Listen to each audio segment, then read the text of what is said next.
Attorneys, simulan ko lang dito sa kasi nag-viral recently itong incident na ito. Meron pong isang batang may autism, no, na pumunta sa isang coffee shop. Kaya lang po pinalabas sa Pampanga ito, no. Pinalabas po sila ng mag-ina dahil po ang sabi ng syempre may parang sariling pagkain nadala yung ina ng bata, ano. Pero pinalabas po sila, hindi sila pinayagan na magstay doon. Parang ba't kaya nangyari yun? Parang wala man lang consideration at ito ay bata, no, na PWD. Nakarating po ba sa inyo itong insidente na ito at may ginagawa po ba ang inyong ahensya? Tama po Ma'am Ruth, no? Technically po, naglabas na po yung ahensya natin ng ano po, statement na we condemn the actions with respect to the ano po, no outside food policy. So, nakapag-coordinate na tayo. And tama po yung sinabi niyo po na may incident sa Pampanga nga po, tama. And then may isang establishment po na pinalabas nga po yung ating persons with disability na 5 years old at saka yung mom niya kasi dahil ano po may dala ngang pagkain, and yun nga po tinitignan natin yung mga angles kasi it so happened that the 5 years old na bata po is a part ng ano po autism spectrum.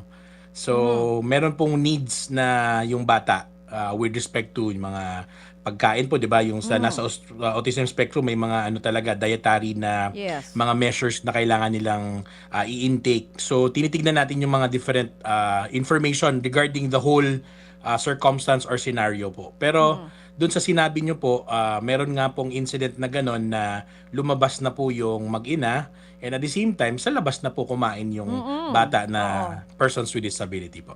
Pero pag ganyan, halimbawa, ano ang pwedeng, ano ba ang dapat ginawa ng cafe? And then ano ba yung, kumbaga yung when you look at the rights or the benefits dapat na para dito sa mga ganitong miyembro po ng PWD? So, ang pinaka-basic po talaga, because we have a Magna Carta for Persons with Disability, that's Republic Act 7277. Nakalaan po sa Magna Carta po na dapat merong reasonable accommodations na ma-provide lahat ng facilities with respect to accessibility. So, pag sinabi nating accessibility, dapat accessible po yung mga services, yung environment ng ating mga establishments, 'di ba, sa public places, mga ganon. So, with respect to that po, there is a possibility of ano po, parang discrimination if ever malabag po natin yung reasonable accommodation. So with respect naman dun sa incident po, tinitignan natin kung ano talaga yung buong nangyari. So wala naman tayong sinasabi na agad-agad na may violation agad yung ating ano po, ating establishment. And at the same time, we ano naman, we are asking, the NCDA is asking na they look into their policy nga po dun sa no outside food policy, kasi need kasi talaga din magkaroon ng humanitarian consideration as well as reasonable accommodations for persons with disability. So tsaka lang siya magkakaroon ng violation if it tantamounts to discrimination. So pag nagkaroon na ng discrimination dun sa ating persons with disability po, dun na po yung violation niya. So pwede nga silang mag-file halimbawa ng reklamo. Ano, ito po ba ay final nila officially na reklamo or ini-report lang? As of the moment po, ang information na nakuha natin is nag-usap nga po yung two parties doon sa ating Persons with Disability Affairs Office natin sa kung sino yung may jurisdiction doon sa establishment. And then I believe po may mga different statements na hindi ko pa siya nababasa po yung total minutes nun, but ang sabi naman po is strong and stern naman yung two camps. Nag-ask naman din daw ng parang patawad yung establishment. But with respect to whether or not there is a complaint, may na-receive po ako na email, but hindi ko pa po siya pwedeng Okay. na ilabas kasi I need to ask permission din po sa management po. Yung sinasabi niyo po kanina na reasonable accommodation, no? Kailangan ganyan yung mga establishments. Baka rin po kasi hindi din alam. Halimbawa, kasama po dyan, kung kunyari meron kang wheelchair, yung mga ganyan po, pakibigyan kami ng iba pang examples kung paano mag-a-apply or paano dapat ini-implement po yan. Tama po kayo, ma'am. Dapat po may ano talaga, may sensitivity training or disability sensitivity training yung mga establishments natin.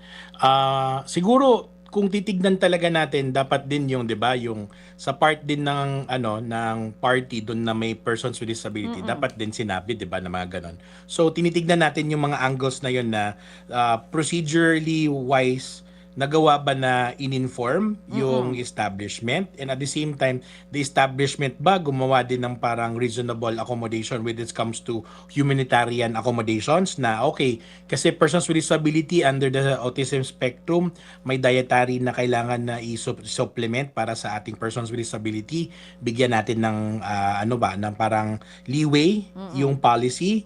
'Di ba kasi hindi naman natin gusto din sabihin na parang okay tanggalin yung policy agad kasi syempre that's a business ano din eh. Parang may business component din 'di ba na parang kung tanggalin yung policy baka lahat na lang dadala na lang ng food from outside. So Yes, that's oo. ano din 'di ba? Parang medyo kung i-weigh in mo dalawa yung aspect. There is a component from the family or the persons with disability, and there's a component of the establishment. So si NCDA po, hinahanapan natin ng way na magkaroon ng harmonious at saka may inclusivity with Yes, respect oo. to persons with disabilities in all establishments. Para po, kasi yung mga clients naman na persons with disability, bumibili din naman sa different establishments. So gusto natin mag-create ng isang society na inclusive for persons with disabilities. Ano So yun po naman yung stand natin. Ano po yung halimbawa, para lang sa impormasyon ng ating mga kapatid, ano po yung halimbawa ng mga ganito pag pumupunta sila sa mga establishments? Yung binanggit ko kanina, yung, yun na nga, yung pag dapat may space or may daanan, halimbawa yung mga wheelchair, ano pa po yung kailangan nilang tandaan? We have a law, it's called ano po, BP 344 or the accessibility law, na ang pinaka most basic po is yun nga sinabi niyo po, dapat may mga ramps, meron pong mga anti-skid na ano na flooring, meron pong universally designed na specifications on the comfort rooms, and then meron pong parking. Yes, And then oo. at the same time yung mga doors po is dapat accessible to wheelchair users and other persons with disabilities po of the all types and categories ng ating ano po ng ating mga persons with disability dito sa Pilipinas. At saka yung nililinaw nyo nga po, halimbawa, yung pagdadala ng outside food, posibleng pumasok din yan dito, no, sa reasonable accommodation. Lalo na kung na-establish naman na PWD at may sariling parang dietary needs, no. Pero yung isa pa, attorney, medyo ito yung laging paulit-ulit natin na pinag-uusapan yung pagdating dito sa 20% discount and VAT exemption. Pakilinaw po sa amin, ano po ba ang sakop nito? Para lang anong services, anong products po ang kasama niyan? Okay po. Meron kasi tayong batas, 'di ba, yung Magna Carta 7277, Republic Act 7277, as amended by Republic Act 9442 and again as amended by Republic Act 10754. So ito po yung parang discounts na nakukuha ng ating mga persons with disability granted by law. So these are privileges and benefits. So yung 20% po is ano siya, parang 20% and the 12% is for services and ano po, parang sabihin natin goods and services. So, yung parang sabihin natin food sa restaurant, transportation, air, land, and water, 'di ba? And then at the same time, mga recreational na mga ano po, mga needs na ating mga persons with disability with respect to medicines ba, mga ganon, hospitalization, mga ganon po. Pero kung gusto nila ng buong detalye po, they could always visit the ano po, the DTI na ano po website, meron din po silang nilagay doon. And at the same time sa DA din po, sa Department of Agriculture, meron din po silang listing kung ano po yung mga goods and services na sakop po doon sa ano po, doon sa discounts natin. Yung mga groceries, may particular lang, meron- ano? Oo. Oo po, may particular po kasi may mga processed po na parang hindi na applicable yung ating ano po, yung ating discounts. But with respect to the groceries naman po, meron tayong parang 5% dun sa goods. So, goods and prime commodities. So, Okay. 5% na lang siya. But pili lang din po kasi syempre hindi naman po lahat covered niya. Itong isang importante din for PWDs, yung kanilang mga medical services, lab test, professional fees, halimbawa, sakop ba yan? Um, if I'm not mistaken po, dapat po sakop yung mga medical needs ng ating mga Mhm. persons with disabilities. Kasi syempre, inaugment nga po na magkaroon ng 20% discount kasi dahil dyan sa mga medical, mostly sa mga medical needs nila para masustain din po, 'di ba? Kasi Mm. yung day-to-day na needs, hindi lang sa food and ano, kasi may mga medicines nga sila or mga rehab. So kasama po 'yon sa ano po, sa discounts po. Mm. Ano pa ba ang iba nilang iba nilang, baka hindi nila alam, eh, halimbawa may educational assistance, yung kasi ito lang talaga yung laging common na pinag-uusapan, yung 20% discount, eh. Pagdating po sa educational assistance, meron naman different programs po yung sa sabihin natin sa CHED, sa Mhm. Department of Education. We have also TESDA na specifically na ano din, hindi lang sa persons with disability sector but also the marginalized sectors po sa lahat. So kung gusto nila pong malaman with regards to mga scholarships, mga ganun Mm. po, puntahan lang din nila kasi NCDA is a council po, 'di ba? We are 16 na ngayon, 16 na government agencies. So yung ano po, yung mga different government agencies natin with respect to their mandates, like for example sa education, you have DepEd, CHED, mga Mm. ganun po, TESDA. So they could always visit those sites po at nag-offer po yun ng mga ano po, ng mga programs para po makapag-aral yung ating mga persons with disabilities po. Ito kasi attorney, naging malaking issue 'to dati yung proliferate ng fake IDs. Kasi siyempre kailangan, I mean, you would understand both on the side of the establishments and yung PWD na, 'di ba, parang ba't kailangan i-pressure na mag-present pa ng ID, but maintindihan nyo rin yung mga establishments na talagang ang laki kasi nga nung nawawalang discount. At yun na nga, lumabas sa Senate hearing, ang daming peke eh. May update na po ba tungkol dito?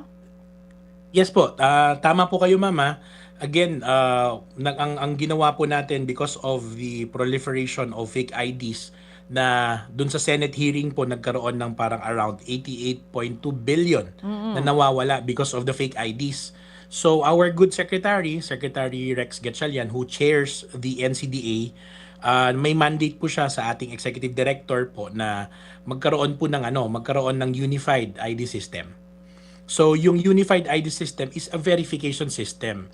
Kasi nga po, ang nagiging problem with the identification cards is ano lang siya, na-verify siya dun sa issuer. And who are the issuers? These are the LGUs, Mhm. the local government units na merong mga PDAO offices, 'di ba? Yung mga Persons with Disability Affairs Office or yung mga focal persons. But ang caveat po doon is parang 8 a.m. to 5 p.m. lang yung magve-verify ka. Eh paano kung gamitin yung ID ng beyond Mm. 5 o'clock or before 8 a.m., 'di ba? So wala siyang verification system. And then from a time ginagamit po yung Philippine Registry for Persons with Disabilities, yung master list natin, pero hindi nga po siya for verification. Kaya nag-create po tayo ng Unified ID System. Now, nasaan na po yung Unified ID System? So tapos na po tayo dun sa pag-pilot. So merong 35 LGUs na nag-participate dun sa pilot. Mm. Nasa stage na po tayo ng rollouts. Mhm. So as of the moment po, meron na tayong 572 na LGUs na napag-rolloutan natin or naturuan natin or na-train natin paano gamitin yung system. Now, the system generates a digital ID. Mm. So hindi po siya physical ID, digital ID po siya. And the issuer is still the LGUs based on our laws naman po that the LGUs will be the one na issue ng ID. Mhm. Opo. Although NCDA through emergency purposes nakakapag-issue naman po kami ng ID but jurisdictional po kasi yung Pero oo, attorney, IDs. kasi minsan yung problema, syempre pagkakilala mo yung taga-LGU, buong pamilya nabibigyan ng ng PWD ID eh, kahit di naman PWD. Parang hindi na-solve Um yung problema from there because it's just a database, ano? ang maganda po dito kasi part dun sa verifier po. Meron po kasi tayong parang accountability. Okay. So, meron pong encoder and meron pong verifier. Mhm. So, mag-upload po sila dun sa mga medical records or mga notes. Okay, oo. And yun po, nakikita naman natin nationally yung mga records and data po. But with respect to data privacy din po, pinapatupad din natin. But with respect to kung kaya ba nating i-inspect yon, kaya naman po na Okay. i-inspect natin pag may mga complaints nga na na napeke yung ID natin or nag-issue pa rin yung mga LGUs natin ng parang fake IDs Yes, po. oo. So, sabihin nyo na rin sa ating mga kapatid, no, ano ang posibleng mangyari sa kanila kung mahuli sila na nagpe-present ng fake ID? Ganon din for the establishments naman na parang tinatanggihan naman yung talagang mga legit naman na talagang PWDs at hindi binibigay yung benefit. Yes po. So based sa ating mga different disability laws po, not spurring out from the Magna Carta, meron pong mga kaparusahan 'yon. Maliban po sa maliban lang po sa ano po, revised penal code ng falsification. Kasi meron din tayong batas na pag nag-falsify ka ng public documents, may kaparusahan din 'yon. May kulong 'yon as of approximately 6 months. But with respect to the disability laws, specifically on the IDs po, makukulong po yung mag-violate nito ng approximately 6 months and maximum 6 years. And then at the same time, may penalties po na nagre-range ng 50,000 to 200,000.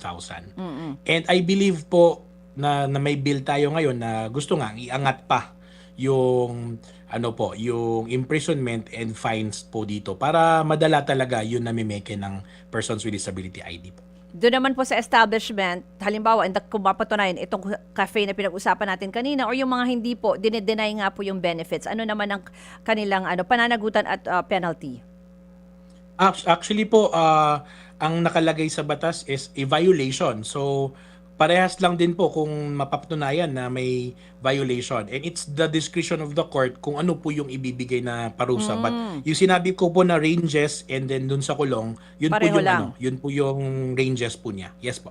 Ngayon po, bago po tayo pumunta doon sa mga question ng ating viewers and listeners, yung tungkol naman po doon sa mga kasama o yung mga halimbawa nag-aalaga ng mga PWDs, meron din po ba silang, syempre minsan sila yung gumagastos, meron din po kaya silang pwedeng benefit, halimbawa, I don't know, discount din po or less taxes or ano po ba ang pwedeng benefits nila kung meron man?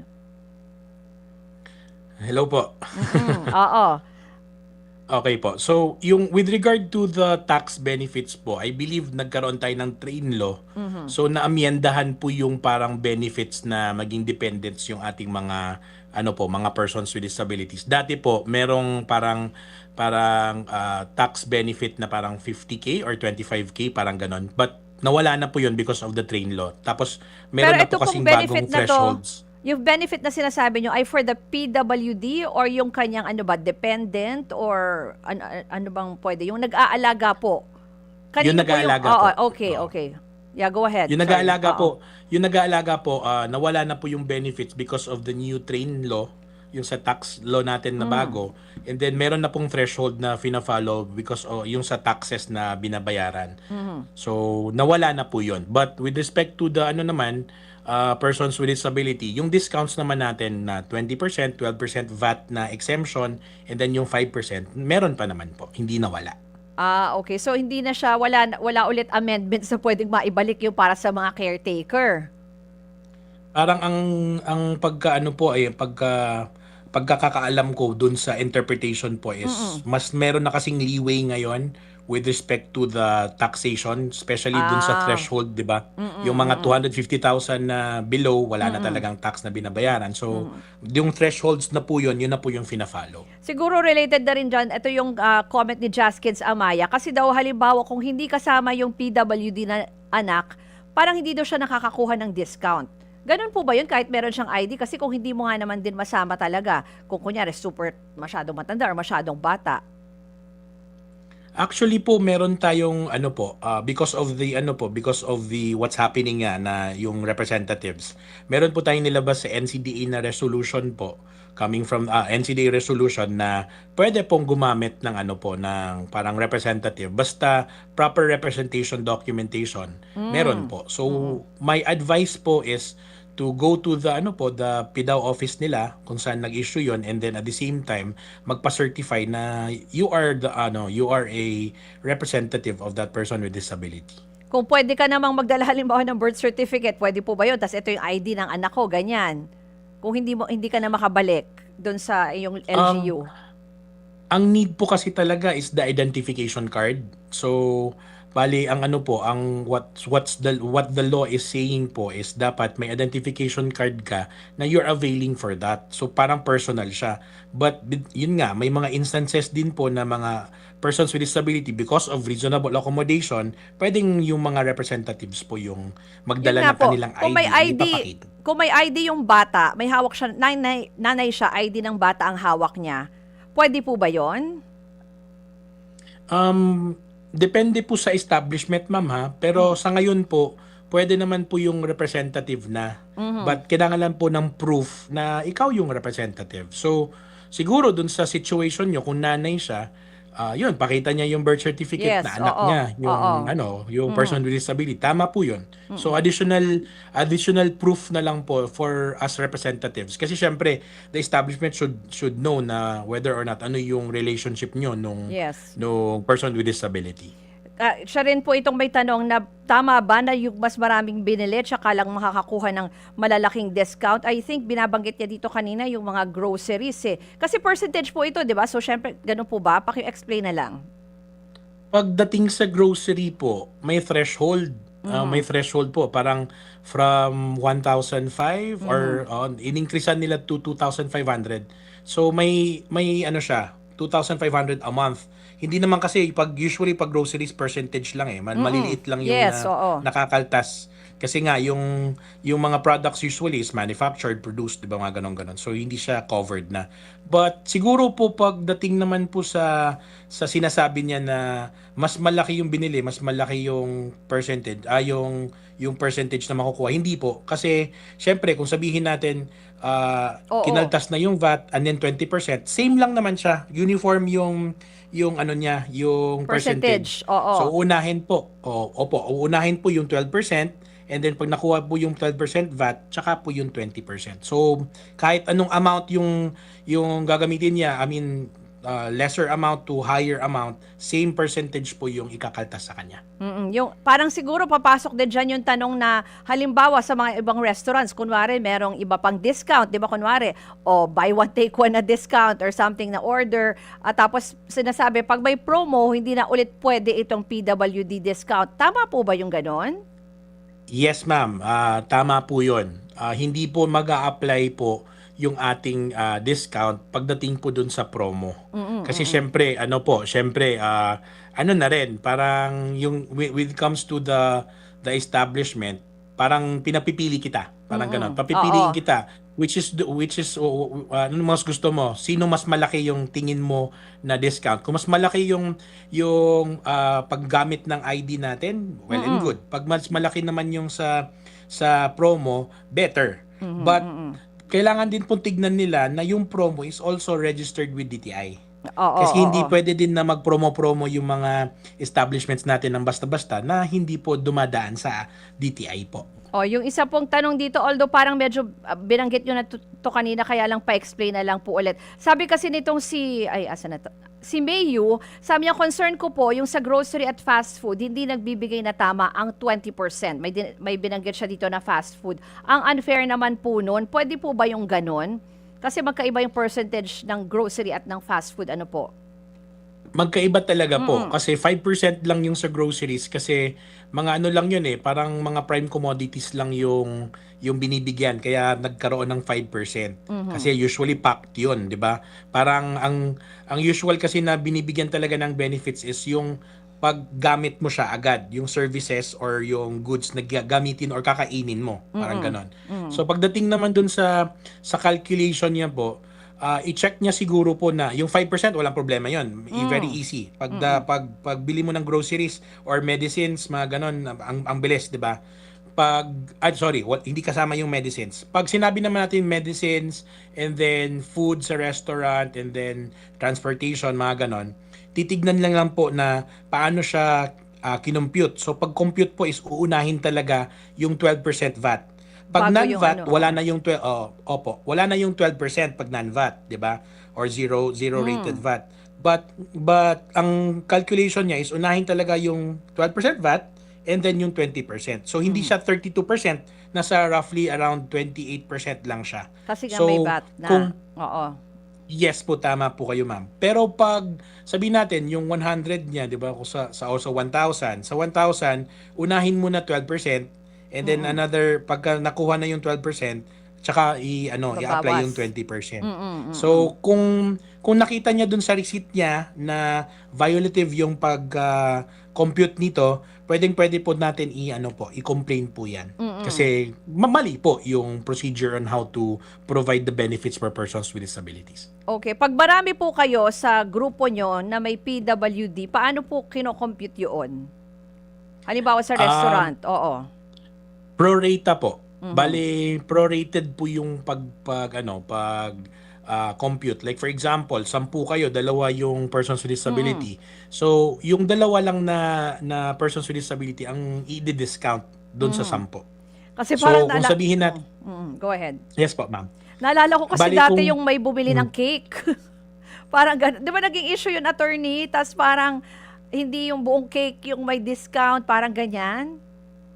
alam ko sa cake and pastries po, may mga particular lang kasi 5% lang din yung pwede sa kanila. Mm. Unless yung pinag-uusapan natin na cake is for consumption doon sa restaurant. So Restaurant. part siya ng menu.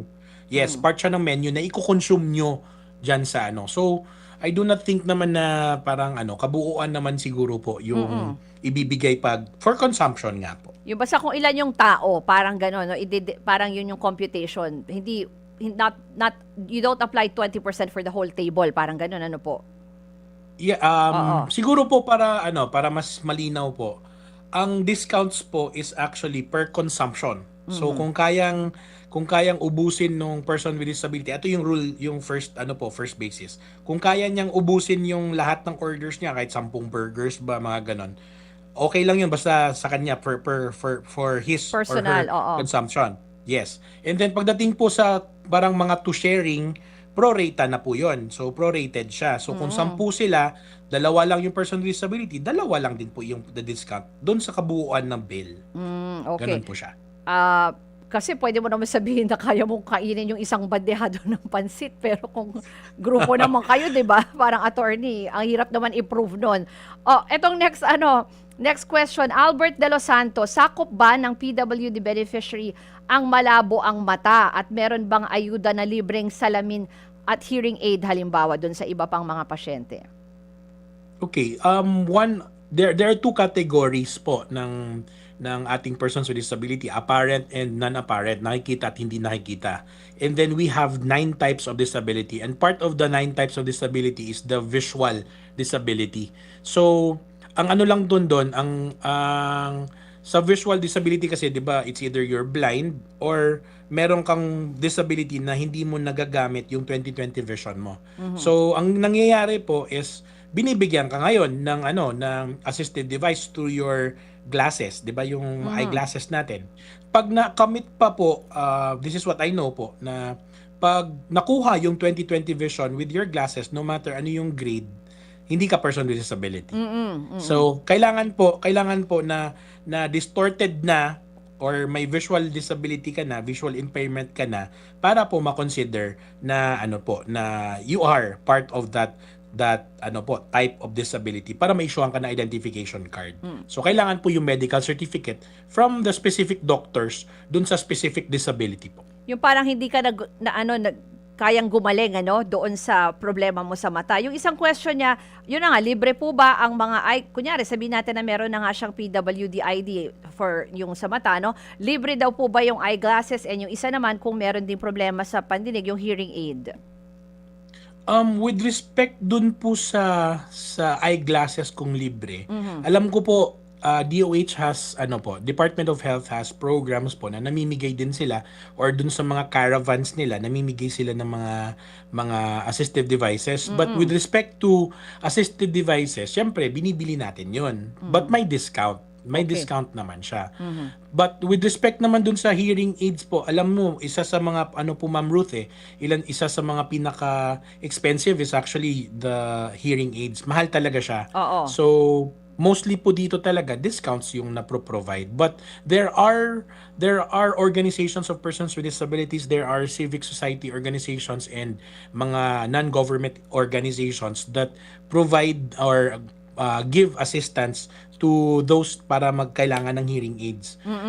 With respect to NCDA po, may mga partners tayo, pero yun nga po, limited limited yung nabibigyan ng ng libreng hearing aids. Huli na So, lang yun po, kung So, gusto nilang, sorry, ayan. sige pa.